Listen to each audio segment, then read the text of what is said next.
Swiss bank বিশ্বের অন্যতম আলোচিত একটা ব্যাংক, যে ব্যাংকে আপনি টাকা রাখবেন, আপনার টাকার উৎস বৈধ নাকি অবৈধ, আপনার কত টাকা আছে, কোথায় থেকে এই অর্থ আসলো, কোনো প্রশ্ন যেমন করা হবে না, কেউ তথ্য চাইলেও তাকে সেই তথ্য দেয়া হবে না। সেরকমই একটা ব্যাংকে যারা অনেক বেশি টাকার মালিক, যারা অবৈধ টাকা অনেক উপার্জন করেছেন, তারা একটা নিরাপদ জায়গা, ঠিকানা মনে করেন।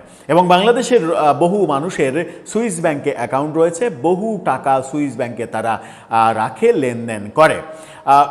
ব্যাপার হচ্ছে যে আওয়ামী লীগের আমলে অনেক আলোচনা ছিল যে আওয়ামী লীগের নেতাকর্মীরা, মন্ত্রী, এমপি তারা বিদেশে প্রচুর টাকা পাচার করেছে, এবং এমনও কথা আমরা দেখেছি এবং বর্তমান সরকারকেও বলতে শুনেছি যে প্রায় $250 বিলিয়ন আওয়ামী লীগ পাচার করেছে। এখন $250 বিলিয়ন যদি পাচার করতে হয়, তাহলে আওয়ামী লীগ যতদিন ক্ষমতায় ছিল, 15 বছর, 15টা বাজেট, 15টা বাজেটের টাকা এক জায়গায় করলে সেটা $250 বিলিয়ন হয় কিনা, বাজেটের পুরো টাকাটা পাচার করলেও 15 বছরে $250 বিলিয়ন পাচার করা সম্ভব হয় কিনা, এরকম ইকুয়েশনের কথাও অনেকে বলেছিলেন।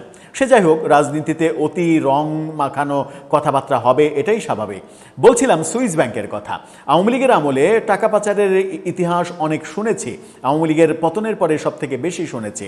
কিন্তু মজার ব্যাপার হচ্ছে, গণমাধ্যমে যে তথ্য উঠে এসেছে গত এক বছরে, অর্থাৎ ইউনুসীয় যুগের সময়, মূলত এই সরকারের আমলে তো মাত্র 3 মাস হলো, গত এক বছরে বাংলাদেশিদের সুইস ব্যাংকে অ্যাকাউন্টের হার কিংবা টাকা জমানোর হার প্রায় 1.5 গুণ বৃদ্ধি পেয়েছে। আপনি চিন্তা করতে পারছেন? এখন তো শেখ হাসিনা নাই, এখন তো শেখ হাসিনার ওই দস্যু মনোবৃত্তির লোকজন নাই যারা টাকা পাচার করেছে, যারা $250 বিলিয়ন পাচার করেছে বলে আমরা অভিযোগ করছি। তাহলে এখন কারা সুইস ব্যাংকে এত টাকা রাখলো গত এক বছরে? এরা কারা? এই মিলিয়নার কিংবা বিলিয়নাররা কারা? এরা তো দেশেরই নাগরিক। চলুন, গণমাধ্যমে কি ভয়াবহ তথ্য উঠে আসলো, এই তথ্য বিশ্লেষণ করলে এবং এই তথ্য তদন্ত করলেই নতুন নতুন জন্ম নেয়া রাঘব বোয়ালদের পরিচয় যে আমরা জানতে পারবো, সেটা যখন নিশ্চিত, তখন প্রেক্ষাপটটা একটু আলোচনা করে বোঝার চেষ্টা করি এই ভিডিওতে। থাকবেন পলিটিক্স টিভির নিয়মিত আয়োজনে।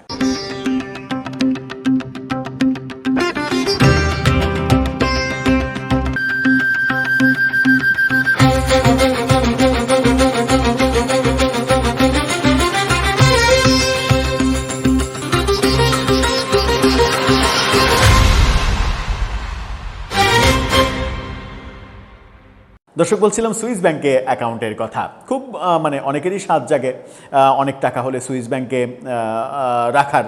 অবশ্য এরকম লোকও আছে, কারণ আমার মাঝে মাঝে মনে হয় যে সুইস ব্যাংকে অ্যাকাউন্ট করতে কত টাকা লাগে। বাংলাদেশের বিভিন্ন ব্যাংকে যেমন অ্যাকাউন্ট করতে 500 টাকা লাগে, 1000 টাকা লাগে, তো সুইস ব্যাংকে অ্যাকাউন্ট করতে কত টাকা লাগে? 1010 টাকা হলে কি হয়? তাহলে আমিও হয়তো একটা অ্যাকাউন্ট করতে পারতাম এবং অ্যাকাউন্ট করে বলতে পারতাম মানুষকে যে সুইস ব্যাংকে আমার অ্যাকাউন্ট আছে। একটু মস্করা করলাম, কিন্তু ব্যাপারটা মস্করার জায়গায় নেই। গত এক বছরে 1.5 গুণ এই বাংলাদেশের মিলিয়নার বিলিয়নার বেড়েছে। এটা একটা আতঙ্কের খবর। শেখ হাসিনাকে আমরা চোর বলে তাড়িয়ে দিয়েছি, শেখ হাসিনাকে দুর্নীতিবাজ, টাকা পাচারকারী এগুলো বলে তাড়িয়ে দিয়েছি। তাহলে শেখ হাসিনা তো এখন নেই। গত এক বছরে এত টাকার মালিক এই মানুষগুলো কারা আসলে, এবং টাকার উৎস কি? আমরা দেখেছি যে ফকিন্নির পোলারাও জমিদারের পোলা হয়ে গেছে গত 1-1.5 বছরে, 2 বছরে, এবং যাদের ক্যান্টিনে ওই পাতলা ডাল খেয়ে প্রতিটা সন্ধ্যা কাটতো, তারা ওয়েস্টিনে হাঁসের মাংস খাচ্ছে, কিংবা ইন্টারকন্টিনেন্টালে ইফতার পার্টি করছে। কি বলছে গণমাধ্যম? জাগো নিউজের শিরোনাম আপনারা দেখে নিন। তারা বলছে সুইস ব্যাংকে বাংলাদেশিদের অর্থ বেড়েছে 41.49%। সুইস ব্যাংকে অর্থ বেড়েছে, 100 টাকা যদি আগে থেকে থাকে, এখন সেটা হয়ে গেছে গত এক বছরে সেটা হয়েছে 142 টাকা। আপনি চিন্তা করতে পারছেন যে 42% বেড়ে গেছে টাকা? এই টাকা কাদের?